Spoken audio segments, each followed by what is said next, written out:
माये माये विष्णुमये माया माया विष्णुमया அண்ணா சுவாமி அழைக்கின்றாரே நம்ம அண்ணா சுவாமி அழைக்கின்றாரே.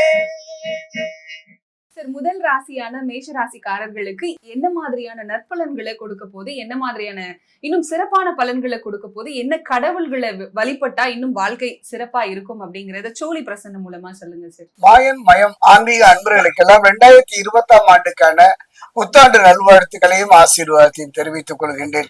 2025ஆம் ஆண்டை பொறுத்த வரைக்கும் செவ்வாயினுடைய ஆண்டாக ஒரு போர் குணம் நிறைந்த ஆண்டாகத்தான் இருந்தது. ஆனால் 2026ஐ பொறுத்த வரைக்கும் சூரியன் சனி குரு சாரத்தில் தான் இந்த ஆண்டு அமைகின்றது. அதே நேரம் பாத்தீங்கன்னா ஒவ்வொரு ஆங்கில புது வருடம் மார்கழி மாதத்துலதான் பிறக்கணும் பொதுவான ஒரு விதிதான். அதே நேரம் பார்க்கும்போது மார்கழி சூரியன் எப்போதும் பாத்தீங்கன்னா தனுசு ராசியில தான் இருப்பார்.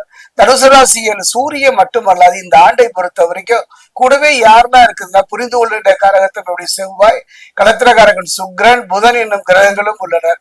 ஒரு அற்புதமான ஒரு ஆண்டாகத்தான் அமைகின்றது. வாக்கியப்படி சனி கும்பராசியில, அதே நேரத்தில் பாத்தீங்கன்னா குரு வக்கரகதியில மிதுன ராசியில, 2026ஆம் ஆண்டு புது வருடத்தன்று சந்திரன் தனது ரோகி நட்சத்திரத்துல ரிஷப ராசியில உச்சமாகி நிற்பது ஒரு அற்புதமான ஒரு நிலையைத்தான் காண்பிக்கின்றது. அந்த வகையில 2026ஆம் ஆண்டு பொறுத்த வரைக்கும் எவ்வாறு இருப்போம், கடந்த கால கசப்புகள் மறந்து எதிர்காலத்தில் நிம்மதியான பயமற்ற ஒரு வாழ்வு அமையுமா என்பதை பார்க்கலாம்.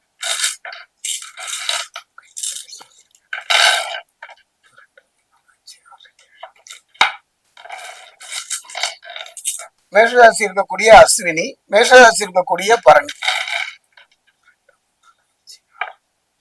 மேஷராசி இருக்கக்கூடிய கிருத்திகை 1ஆம் பாதம்,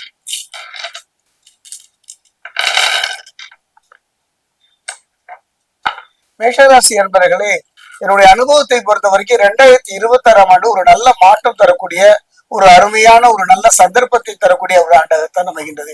இந்த ஆண்டை பொறுத்த வரைக்கும் கடந்த ஆண்டுல பாத்தீங்கன்னா திருக்கணித பிரகாரம் சனி பயிற்சி நடைபெற்றது. ஆனா பாத்தீங்கன்னா இந்த ஆண்டும் சனி பயிற்சி நடைபெறுகின்றது. ஆனா வாக்கிய பஞ்ச பிரகாரம் ஆக 3 பயிற்சிகளை நாம் சந்திக்க போகின்றோம். சனி பயிற்சி, குரு பயிற்சி, அதே நேரம் பார்த்துட்டீங்கன்னா இந்த ஆண்டை பொறுத்த வரைக்கும் இந்த ஆண்டின் இறுதியில ராகுகேது பயிற்சியும் சந்திக்கின்றோம்.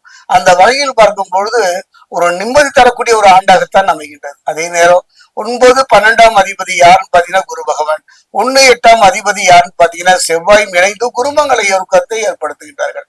ஒரு அற்புதமான ஆண்டு. இந்த ஆண்டினுடைய தொடக்கத்துல இந்த 2 கிரகங்களும் சேர்ந்து ஒரு அற்புதமான ஒரு யோக பலனை தருகின்றார்கள். அந்த யோக பலத்திற்கு பேர் தான் குருமங்கள யோகம்.